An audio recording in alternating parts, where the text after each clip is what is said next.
तो ये video BJP के खिलाफ हो सकता है, हनुमान बेनीवाल के पक्ष में हो सकता है, या फिर इसका उल्टा भी हो सकता है। वीडियो के अंदर पूरा डिटेल देखेंगे। इस गेंडा स्वामी का वीडियो बहुत ज्यादा सोशल मीडिया के ऊपर देख रहे हैं, तो अब इस वीडियो के अंदर पूरी अपनी जानकारी देखेंगे, ऐसा क्या मामला है जिनके ऊपर ये अपनी प्रतिक्रिया दे रहे हैं। इधर से आपके हनुमान बेनीवाल प्रतिक्रिया नहीं दे रहे, कोई भजन लाल जी प्रतिक्रिया नहीं दे रहे, ये बीच में देने वाला कौन है। तो आपने सारी चीजें देखेंगे, और इसका क्या वाकई में बीजेपी के अंदर अच्छे लेवल का पद है क्या, वो भी बात करेंगे। सारी बात बताऊंगा। सब्सक्राइब कर सकते हैं, फेसबुक पे देख रहे हैं फॉलो कर लेना, ताकि इस टाइप की वीडियो बेहतरीन तरीके से एक्सप्लेन के साथ हम आते हैं और आपको दिखाते हैं।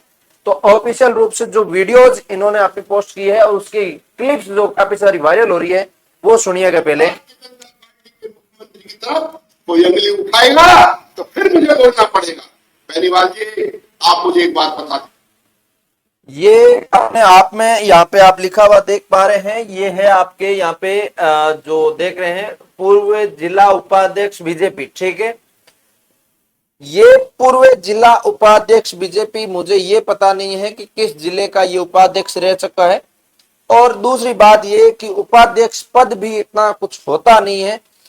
अब ऐसे गेंडे स्वामी जैसे व्यक्ति कई बार क्या होता है ना, सत्ता के अंदर आ जाते हैं और वो सक्रिय कार्यकर्ता होते हैं। तो बीजेपी के अंदर बड़े नेता बैठे होते हैं, वो कहते हैं यार क्या करें, इनका चुनाव एमएलए तो जिताने से रहे, इनको कहीं ना कहीं ऐसा एक पद पकड़ा दो जिनको ऐसा लगेगा कि वाह हमारे पास भी बीजेपी के ऐसा पद है, तो उस नाम पे ये अपने जीविका चलाते रहते हैं, बैठे रहते हैं। तो उस नाम पे इनका पद है जो पूर्व जिला उपाध्यक्ष। जो जिला उपाध्यक्ष तो देख रहे हो, ये मैं बीकानेर जिले से आता हूं और सोशल मीडिया के ऊपर वीडियोस भी बनाता हूं, न्यूज भी देखता हूं, सारी चीजें देखता हूं, फिर भी मुझे नहीं पता कि बीकानेर का अध्यक्ष कौन है बीजेपी का। उपाध्यक्ष तो दूर की बात, अध्यक्ष कौन है उसका पता नहीं है, सीधी सिंपल सी बात है। तो भाई उस पद के बारे में पता ही नहीं है, इतना पता कैसे हुआ भाई। पद इंपॉर्टेंट होता तो अब विधायक का कौन नहीं जानता।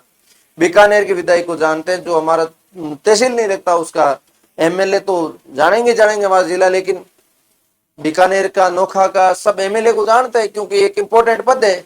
इंपॉर्टेंट पद होगा तो जानेंगे ना। तो इसका आगे वीडियो सुनिएगा, ये क्या कहना चाह रहा है बंदा, देखिए। तो इस वीडियो को मैं प्ले करता हूं यहां से, ये लो। आपकी जो बोलने की लैंग्वेज है वो सुधरेगी कि नहीं सुधरेगी? हमेशा कभी कुछ बोल जाते हो, कभी कुछ बोल जाते हो, और अब बोल रहे हो कि भजन लाल जी ब्राह्मण नहीं है। कौन कहता है कि वो ब्राह्मण नहीं है? वो स्लाइड एक और ब्राह्मण है।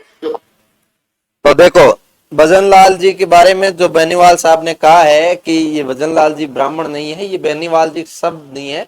ये बेनीवाल जी ये कह रहे हैं कि हमने तो ऐसा सुना था, हम कोई ऐसी टिप्पणी नहीं कर रहे कि भजन लाल जी का नार्को टेस्ट कराओ और भजन लाल जी ब्राह्मण नहीं है। हम तो कहते हैं हमारे सनातनी ब्राह्मण है, और हमारे राजस्थान के मुख्यमंत्री है यशस्वी मुख्यमंत्री, और हमारे नेता, हमारे राजा, हम ऐसी प्रजा नहीं है कि हमारे राजा के बारे में ऐसे उल्टे शब्द यूज करें। ये तो एक दूसरे की राजनीतिक टिप्पणी हो सकती है, लेकिन भजन लाल जी को कौन कह देता है कि ब्राह्मण नहीं है, हमारे क्षेत्र के है, हमारे, अब मान लो कुछ भी नहीं है, फिर भी हमारे क्षेत्र के राजा है, हमारे क्षेत्र के राजा के बारे में कोई गलत नहीं बोल सकता। और बेनीवाल जी ने गलत नहीं बोला, बेनीवाल जी ने तो कहा है ऐसी काने सुनी बातें हैं और मैं आपके सामने पेश कर रहा हूं। ऐसा हो सकता है क्या, संभव है क्या? आप तो जानते हो। और ये बातें हैं जो हनुमान जी बेनीवाल भजन लाल जी के क्षेत्र में ही अपनी रैली करके आए हैं नागपुर के अंदर, तो उस क्षेत्र के अंदर ही बोली है, उन लोगों से ही पूछा है। वहां के लोगों ने तो किसी ने आवाज नहीं उठाई, किसी ने नहीं कहा कि भजन लाल जी यहाँ के नहीं है, सभी कह रहे भरतपुर के है, हमारे यहाँ के क्षेत्र के राजा है, भाई साहब कोई दिक्कत नहीं है। अब इस भाई साहब को कोई और ही ज्यादा खुजली है, ये आगे आगे क्या बोलता जा रहा है ये सुनिएगा आप ना, देखिए। ब्राह्मणों में सफेद जाति आती है। क्या आपने यही सिखाया आपके परिवार वालों ने कि मन चाहे जो बोलो और फिर कोई बात करे? मन पर तालियां पिटवाने का आपको बहुत तरह शौक है बेनीवाल जी। मैं आपसे एक निवेदन करना चाहता हूँ, फिर बेनीवाल जी, हमारे राजस्थान सरकार के मुख्यमंत्री के बारे में आप उल्टा सीधा बोलना बंद कर दें, नहीं तो जिस दिन हम शुरू हो गए ना तो करेंगे जो आप सोचने की शक्ति नहीं करो। आपने गैंग बना रखे, गुंडों की गैंग है आपकी पार्टी नहीं है, गुंडों की गैंग है। अब इसका मतलब तो ये भी एक अपने आप में गुंडा ही हुआ। भाई बेनीवाल जी की पार्टी में गुंडे गैंग है, तो फिर बीजेपी की पार्टी में कौन है भाई? बीजेपी की पार्टी में भी तो गुंडों का गैंग ही है। तो सिंपल सा फॉर्मूला वहीं सेट हो रहा है भाई। एक देखो सिंपल सी बात है, मारो कुत्तो डोगी थाल दो गंडकड़ो आ तो कदी होए को नहीं।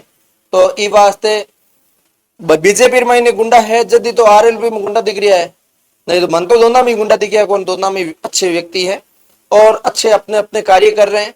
जीतना हारना सबका अपना जो फल है वो मिलता है और सब अपनी मेहनत करते हैं और मेहनत करेंगे तभी लंबे टिकेंगे। ऐसे 5 साल में तो किसी का राज बनता नहीं है, किसी का कोई कुछ होता नहीं है। तो ये चीजें हैं। तो देखिए आगे ये क्या कहना चाह रहे हैं। कौन करवाते हो आप? दादागिरी करवाते हो, धमकी दिलवाते हो आप मुझे। पहले मैंने वीडियो डाली थी, उसमें आपके लोगों ने मुझे धमकियां दी, लेकिन मैं धमकों से डरने वाला नहीं हूँ। आप एक बात याद रखना मेरी बात को। और दूसरी बात तो सुनिए आप, हमारी लोकप्रिय हमारे क्षेत्र भरतपुर की सांसद सन्ना जाटव, चाहे वो पार्टी कांग्रेस की है, लेकिन वो हमारे क्षेत्र की खून है। उसके खिलाफ आपने क्या बोला है? क्या वीडियो का रक्षक कर रहे हो आप? अरे शर्म आनी चाहिए आपको। एक दलित महिला है, अब इस तरह की बात कर रहे हो, कमाल कर दिया आपने। जरा समझदारी से काम लो।